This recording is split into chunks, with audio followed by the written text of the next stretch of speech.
Hello and welcome back to yet another trending story segment with me, Yolokazi Kage. Currently trending right now would be Cyril Ramaphosa's new cabinet. As we all know, you guys, he did get re-elected as the president, although your MK party in particular, as well as the EFF, have been wanting and demanded that he actually steps down. As a result, they ended up not joining or wanting to be part of the government of a national unity. You guys, he did get re-elected, and unfortunately now the MK, the EFF, and all the other parties that refuse to be part of the government of national unity did not get any portfolios. As you guys can see from the screen, it's only the parties that are a part of the government of national unity. Now, I did see that, you know what, a lot has been trending, and I just want for us on this particular video to focus on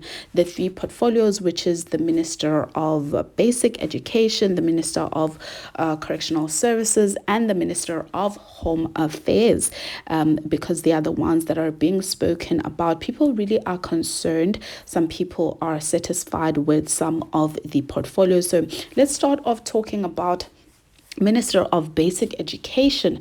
Now, when it was announced that it's going to actually be a black person and it's going to be a female that is going to be Minister of Basic Education, people were clapping at first, but unfortunately after they realized that, oh my gosh, this Siviwe Gwarube woman is actually part of the DA, they started really being concerned about the future of the blacks as far as education is concerned. They thought to themselves, oh my gosh, they have literally thrown away what the 1976 youth fought for, and that most definitely, they are saying most definitely the curriculum is now 100% being given back to the people. Let's not say the people, let's just say it as it is. It's 100% being given back to white people who do not believe in educating anyone who is not white. And that probably, yes, we are happy. We are thinking as especially teachers that have been unemployed for the past 7 years, probably we are going to get jobs. But what if she's being used as a front, you guys? What if she is still going to be micromanaged just like all the other black people in the DA and are just being used? So it's just confusing because people have been saying that, you know, they are not happy that a lot of portfolios, especially the critical portfolios, are still given to the ANC. But when it's being given to another party, they are still not satisfied. So I really do not know what is going to make everyone happy at this point. And I just saw the irony in the EFF. The EFF also came forward to say that, oh, there goes black education. The black child will never actually get the education they deserve. And people went under that post and they were just like, but most of you guys take your children to private schools. They're being taught by white teachers. There's only 2 blacks in a classroom, and here you are saying things like this, speaking as if you want nothing to do with the whites. But the only thing that you ever wanted from us was our votes, not that you really do have this deep hatred for white people. So let's just go ahead and also talk about the second portfolio, which is the Minister of Correctional Services. This is the only ministry that I saw a lot of people were happy about, people clapping hands, stating that, oh, finally, guys, idamsese is out of the window, right? The law for criminal is about to get more harsher. But what a sad time to be a criminal. They are in for the worst life. They are in for a nightmare right now. Even not just criminals alone, you guys, even those corrupt correctional jail warders who are busy doing during work hours, with inmates before to, and smuggling drugs, and people, you know, receiving and giving the brown envelopes just to commit more crimes. once, but to get kiss all of that a goodbye. And as I was just reading the wishful thinking of some people, because I did see that there are some people that are of the view that perhaps, the death sentence might come back. And it reminded me of the poem we did in Matric in Detention. I used to love that poem, In Detention. It was just basically outlining, or rather exposing, the behavior of the South African police service during the apartheid era, and how a lot of your political activists were dying while they were detained or while they were in jail.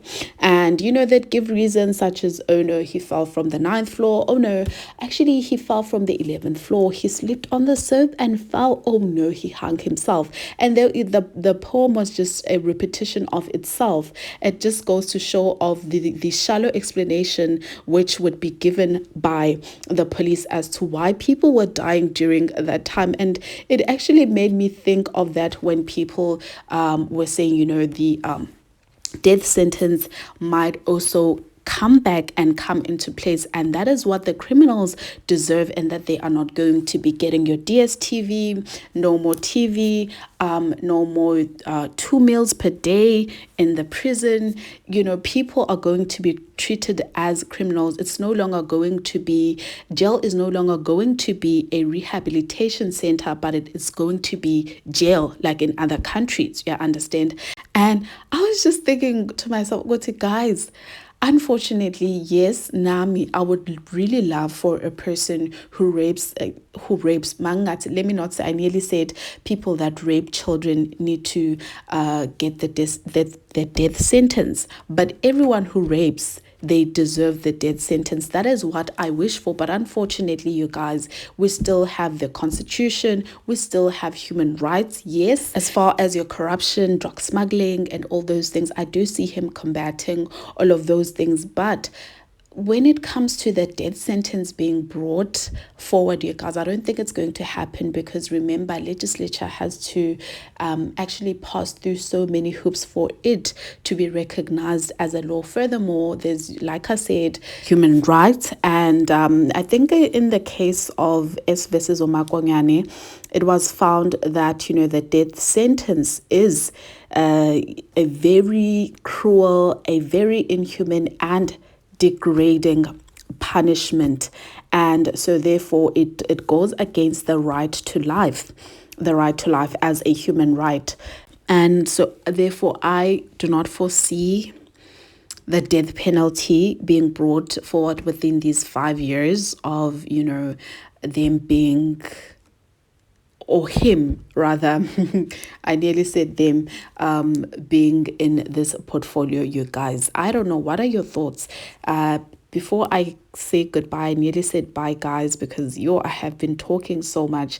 The last ministry that has been trending would be Ulionke Schreiber, who is the Minister of Home Affairs. They believe that, remember, he is part of also the DA, and the DA believes that,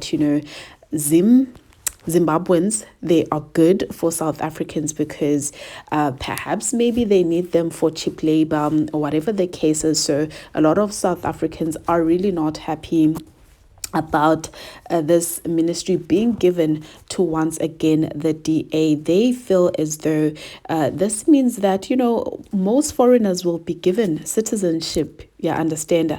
And some, they were saying that let's give him a chance. You know what? We need to give him a chance, because one thing about white people, they genuinely believe that you have to earn something. You literally have to work hard for something. They do not just give it to you on a silver platter, and they will not be taking any bribes, so that the corruption that is currently happening there by the borders will come to an end, you guys. So these are the news of the hour. What are your thoughts? Please, let's just engage one another down on the comments, and I will surely see you guys on the next one. Bye.